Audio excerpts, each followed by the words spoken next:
ADGP RSS കൂടിക്കാഴ്ച വിവാദങ്ങൾക്കിടെ നിർണായക LDF യോഗം അവസാനിച്ചു. അജിത് കുമാറിനെ ക്രമസമാധാന ചുമതലയിൽ നിന്ന് മാറ്റണമെന്ന നിലപാടിൽ ഉറച്ച് CPI. ഉഭയകക്ഷി ചർച്ചയിൽ MV ഗോവിന്ദനെ നിലപാട് അറിയിച്ച് ബിനോയ് വിശ്വം. അജിത് കുമാറിനെ മാറ്റണമെന്ന് RJD. മുഖ്യമന്ത്രിയുടെ മറുപടി നിർണായകം. PV അൻവറിന്റെ ആരോപണങ്ങളിൽ മുഖ്യമന്ത്രിയുടെ റിപ്പോർട്ട് തേടി ഗവർണർ. നടപടി ഫോൺ ചോർത്തൽ നടന്നെന്ന ആരോപണത്തിൽ. P ശശിക്കും ADGP MR അജിത് കുമാറിനുമെതിരെ വീണ്ടും ആരോപണങ്ങളുമായി PV അൻവർ MLA. ADGPയും RSS നേതാക്കളും തമ്മിലുള്ള കൂടിക്കാഴ്ചയുടെ ഇന്റലിജൻസ് റിപ്പോർട്ട് പൂഴ്ത്തിവെച്ചു. പൂഴ്ത്തിയത് ADGPയും P ശശിയുമെന്ന് PV അൻവർ.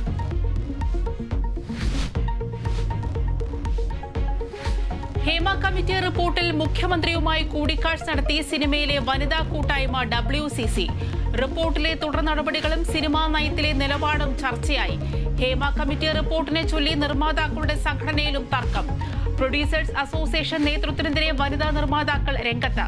വനിതാ നിർമ്മാതാക്കൾ നേരിടുന്ന പ്രശ്നങ്ങൾ ചർച്ച ചെയ്യാൻ വിളിച്ച യോഗം പ്രഹസനമെന്ന് വിമർശനം. രാഹുൽ ഗാന്ധിയുടെ സിഖ് പരാമർശം വിവാദമാകുന്നു.